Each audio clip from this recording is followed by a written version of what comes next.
Hey, hello, welcome back to my channel.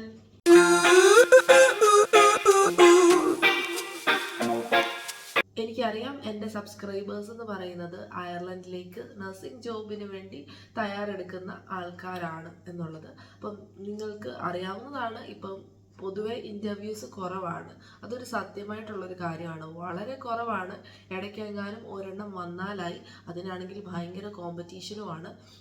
പിന്നെ ഞാനിടുന്ന വീഡിയോസിൽ കൂടുതലായിട്ടും ഞാൻ ഇടുന്നത് KCRൻ്റെയും CPLൻ്റെയും അതേപോലെ തന്നെ IITRൻ്റെയും വേക്കൻസീസ് ആണ്. അത് ഇടാൻ കാരണം അത് സ്ട്രെസ്ഫുള്ളായിട്ട് എനിക്ക് തോന്നി. പിന്നെ അവർ നിങ്ങളുടെ കയ്യിൽ നിന്ന് കാശ് വാങ്ങിക്കുന്നില്ല, ഒരു ഫ്രീ റിക്രൂട്ട്മെൻറ്റ്സ് ആണ് അവർ പ്രൊവൈഡ് ചെയ്യുന്നത്.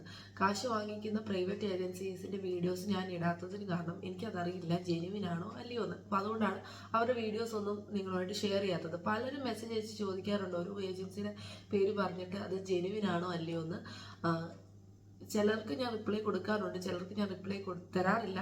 അതിന് കാരണം എനിക്കറിയില്ല ആ ഒരു ഏജൻസി ജെനുവിനാണോ എന്നുള്ളത്. കാരണം ഞാൻ ഒത്തിരി പേരോട് അത് പറഞ്ഞു മടുത്തു, എനിക്കറിയത്തില്ല എന്നുള്ളത്. പ്രത്യേകിച്ച് ദുബായ് ബേസ്ഡ് ആയിട്ടുള്ള ഒത്തിരി ഏജൻസിയുടെ കാര്യം ചോദിച്ചുകൊണ്ട് ഒത്തിരി പേര് മെസ്സേജ് അയക്കാറുണ്ട്. അതൊന്നും എനിക്കറിയില്ല. അറിയാമെങ്കിൽ എനിക്കത് പറയുന്നതിന് ഒരു മടിയില്ല, പക്ഷെ എനിക്കറിയില്ല ജെനുവിനാണോ അല്ലയോ എന്നുള്ളത്.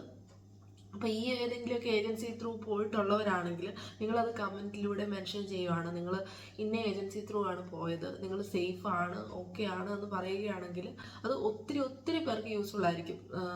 നിങ്ങൾ പോലും അറിയാതെ നിങ്ങൾ ഒരാളെ ഹെൽപ്പ് ചെയ്യുകയാണ്.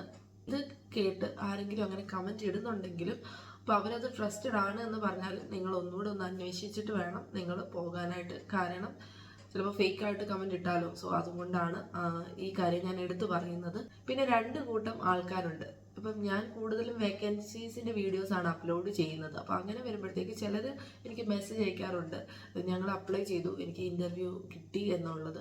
ചിലർ പറയുന്നുണ്ട് അപ്ലൈ ചെയ്തു, കുറേ അപ്ലൈ ചെയ്യുന്നുണ്ട്, പക്ഷേ ഒരു റെസ്പോൺസും ഇല്ല എന്നുള്ളത്. നിങ്ങൾ ആദ്യം അറിയേണ്ട കാര്യം, നിങ്ങളുടെ CV അവർ കാണുന്നുണ്ട്, അത് സെലക്റ്റഡ് ആണ്, അല്ലെങ്കിൽ ആ ഒരു പൊസിഷന് നിങ്ങൾ യോഗ്യരാണെങ്കിൽ അവർ അതിന് റിപ്ലൈ തരും. അതിന് നിങ്ങൾക്ക് റിപ്ലൈ കിട്ടിയില്ലെങ്കിൽ അതിനർത്ഥം അതിനെക്കാട്ടിലും യോഗ്യരായിട്ടുള്ളവരെ അവർ സെലക്ട് ചെയ്തു എന്നുള്ളതാണ്. അതുകൊണ്ട് ഇപ്പോൾ ഞാനിടുന്ന വീഡിയോസിൽ ആ വേക്കൻസീസ് ഒന്നും വർക്കിംഗ് അല്ല, അല്ലെങ്കിൽ ഇതൊക്കെ ഉടായ്പാണ് എന്ന് പറയുന്നവരോടാണ് ഈ പറയുന്നത്. അങ്ങനെ ഇടുന്ന വേക്കൻസീസ് ത്രൂ കിട്ടിയവർ പലരും വീഡിയോയ്ക്കൊക്കെ കമൻറ്റ് ഇട്ടിട്ടുണ്ട്. ഒത്തിരി പേര് എനിക്ക് ഇൻസ്റ്റാഗ്രാമിൽ മെസ്സേജ് അയക്കാറുണ്ട്. ഈവൻ എൻ്റെ കുറേ സബ്സ്ക്രൈബേഴ്സ് ഇപ്പം ഞാൻ വർക്ക് ചെയ്യുന്ന ഹോസ്പിറ്റലിൽ റീസെൻ്റ്ലി വന്നവരിലൊക്കെ ഒത്തിരി പേരുണ്ട്. അപ്പോൾ അവരൊക്കെ എന്നോട് ഈ ഒരു എക്സ്പീരിയൻസ് ഷെയർ ചെയ്യാറുണ്ട്. സോ അതുകൊണ്ട് തന്നെയാണ് ഞാൻ വീണ്ടും മുന്നോട്ട് വീഡിയോസ് ഇടുന്നത്. കാരണം എനിക്ക് കുറച്ചുകൂടെ കോൺഫിഡൻസ് കിട്ടുന്നത് നിങ്ങളിലൂടെ തന്നെയാണ്. പിന്നെ റീസെൻ്റ്ലി കുറേ പേര് പറയാറുണ്ട് irish.jobs.in അല്ലെങ്കിൽ jobs.in വരുന്ന വേക്കൻസീസ് ഞാൻ ഇട്ടുന്ന ലിങ്ക് ത്രൂ അവർക്ക് അപ്ലൈ ചെയ്യാൻ പറ്റുന്നില്ല എന്നുള്ളത്. മേ ബി അതൊരു കൺട്രിയുടെ ഇഷ്യൂ ആയിരിക്കും. അപ്പം അതെനിക്ക് അറിയത്തില്ലായിരുന്നു.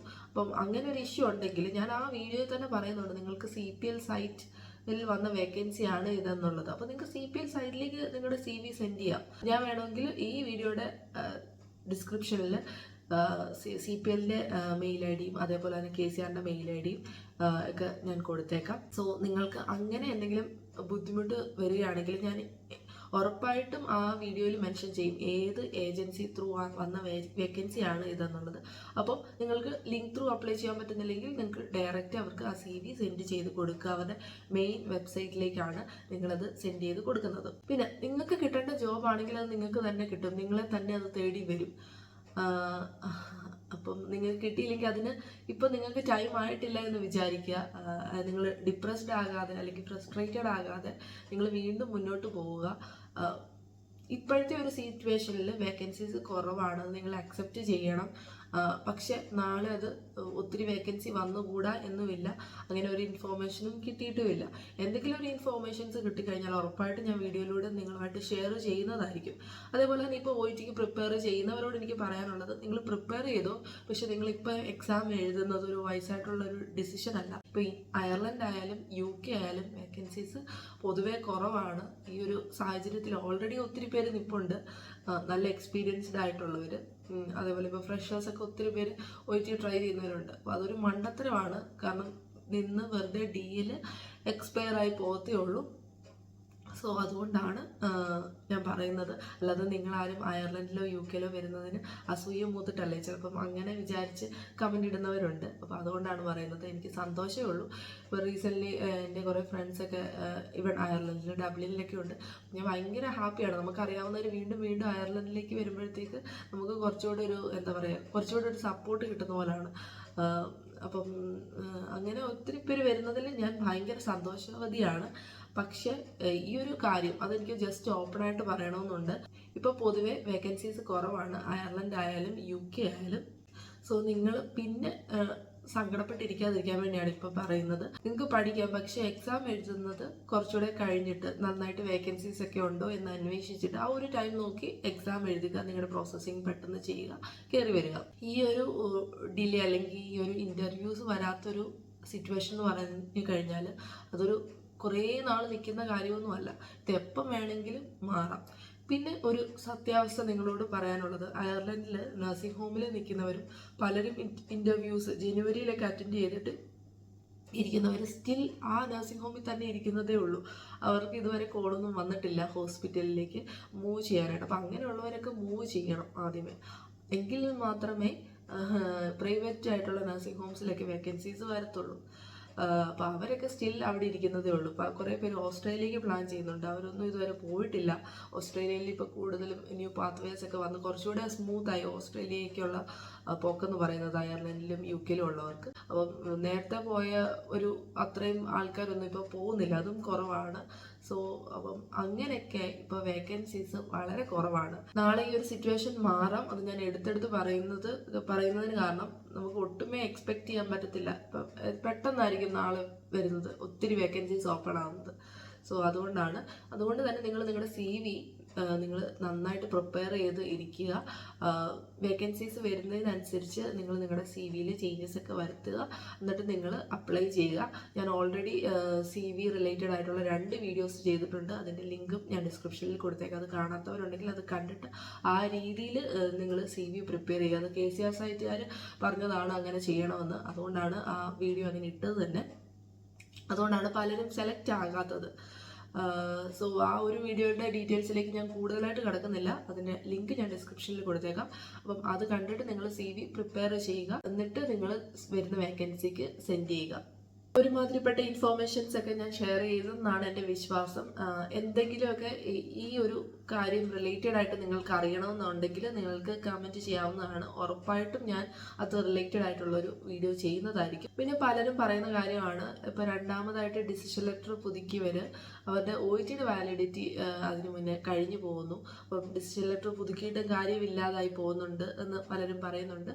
സോ ആ ഒരു OIT-യുടെ വാലിഡിറ്റിയും ഇപ്പോൾ എക്സ്റ്റെൻഡ് ചെയ്യാനായിട്ടുള്ള ഒരു ഓപ്ഷൻ ഉണ്ട് NMBI-ൽ. എനിക്ക് തോന്നുന്നത് ഈ ഒരു സാഹചര്യത്തിൽ അത് വളരെ ഇമ്പോർട്ടൻ്റ് ആയിട്ടുള്ളൊരു കാര്യമാണ്. സോ അത് റിലേറ്റഡ് ആയിട്ടുള്ളൊരു നെക്സ്റ്റ് വീഡിയോ വരുന്നുണ്ട്. ആ വീഡിയോ ഭയങ്കര ഇമ്പോർട്ടൻ്റ് ആണ്. സോ നിങ്ങളത് കാണാൻ ശ്രമിക്കുക. കാരണം ഏതൊരു സാഹചര്യത്തിൽ വേണമെങ്കിലും നമുക്ക് OIT-യുടെ വാലിഡിറ്റി തീർന്നു പോകാം.